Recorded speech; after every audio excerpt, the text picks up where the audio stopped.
To start spring practice, your arm was bandaged up. I saw you had a brace on it today. How does that feel, and how's it feel to be back out on the field?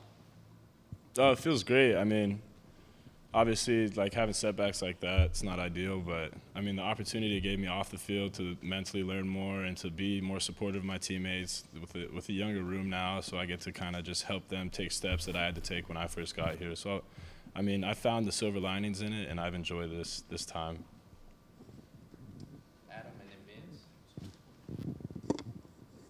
Bru, when you look at Jalen and said they went from sort of role players to possibly high draft picks. Is that somewhat of a model that you think you would like to follow?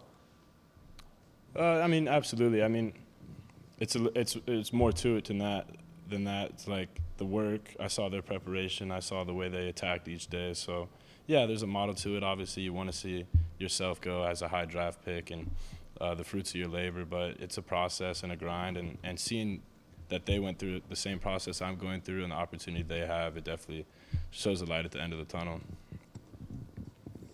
Two things you kind of alluded to a little bit, helping the young guys out. Coach Pope had mentioned how you're one of the leaders in that room. How natural has that come for you to be able to kind of lead and take control of that room? I would say very naturally. I mean, by nature, I'm kind of just the type of person that likes to take care of people and look out. So, I mean, there's a great opportunity to keep my mind sharp by being able to teach them and help them work on the little things and the details of the offense. But also, it's fun to watch people grow and develop and to see them improve. And then also, like, it's all mental reps for me. You said grow and develop. What are some areas that were a focus for you to get better at this year? Understanding defenses, especially in the SEC, you get a lot of disguises, a lot of different rotations. So just being able to recognize things, and with the offense we run, understanding the way the secondary is working, that helps you make better and smarter decisions within our offense. So that's something I focused on. Bru, you probably don't want to talk too much about your injury, but when did you? Is it something you played through a lot of the season, and kind of how tough was that to play hurt and be as physical as you'd like to be? I didn't really think about it too much. I did it real early in the season, game 2. I knew I wasn't going to not play, so it was an afterthought. I didn't think about it. I grinded, I worked, I rehabbed as best I could and made sure I was at my best for Saturday. I knew it was something I'd have to deal with after the season, but, you know, it's not a big setback for me.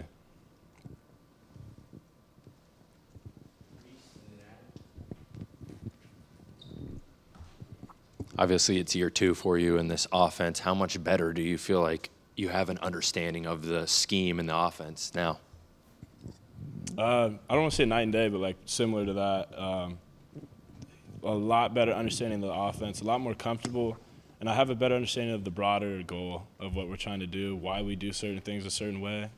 Coming from a different offense, it was very unorthodox, and it broke a lot of rules that I had kind of been beat over the head with for a while. And now I'm more comfortable in knowing that we're not going to do everything a certain way, and there's leniency to certain things, and there's rules, and we have a goal in mind and a why. Obviously, your injury was somewhat serious because you had to have a procedure in the off season. Why not sit out? You said you had some pain. Why not just say after week 2, I'm going to sit out the rest of the season? I mean, that's not really the character like player I am, but also like I knew I could go out there and do what I could do with what I was dealing with. So if I were to sit it down, like I'd be, you know, short of my team, and I'd be short of myself. So yeah, it was really just, it wasn't even a thought. I didn't even think about not playing. As a vet, give us a little scouting report on freshman Nathan Leacock. He's extremely athletic.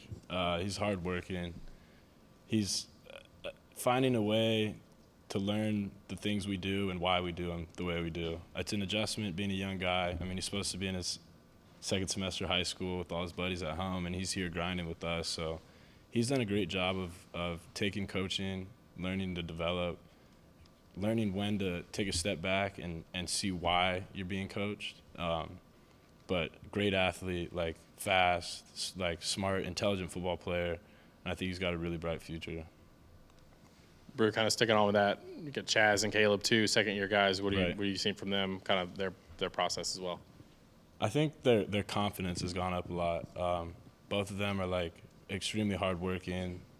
They're always putting in the extra hours, extra time, especially in the film room. And you can see it come out on the field. They're playing more confident.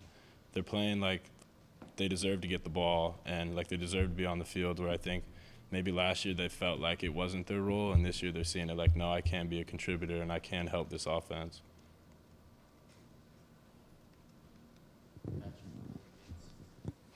You kind of talked about the level of work that Jalen and Cedric put in the offseason. I'm sure you want to get back to where you can put that amount of work in. How close are you to being able to be here all hours, catch a bunch of balls off the jugs, whatever, all those things you want to do, all the things that they did and that you want to emulate too? I see the doctor tonight, and I think that should be about the time where I get a little bit of restraint taken off of me and being able to start doing more like football stuff and things that are really going to help me get back to where I need to be going into the summer. But not long, I would say within the next week. You mentioned having a better understanding of what defenses are doing to you and your offense as well in the big picture. Can you kind of explain for people that maybe aren't aware of all the decision-making you as receivers have to do in terms of routes based on the defense, that type of thing? Right. Yeah, I mean, our offense is option-based, both for the quarterback and the receiver. A lot of our routes, we have the option to run multiple routes, and that's based on how the defense is structured. So it's recognizing, safety to your side. If the safety wave too high safety, and knowing what to do and why you should be doing that against those certain defenses, why it's going to benefit you or the offense, because it's not always about getting yourself open. Sometimes doing your job is taking someone with you, taking their eyes with you so someone else can get open, get a ball, and it's the function of the offense.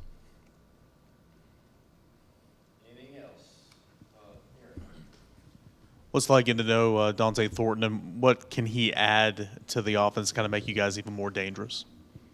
I mean, Dante's a great dude, like really, really good football player, super high football IQ, extremely fast, physical. I think he's going to add a ton to the offense.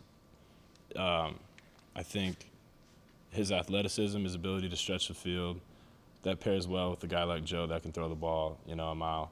So, I mean, he's bought in. He works extremely hard. Like, we're all pulling in the same direction. Dante's I'm so excited to get on the field and play with him, and I can't wait to see the things that we do. Thank you, guys.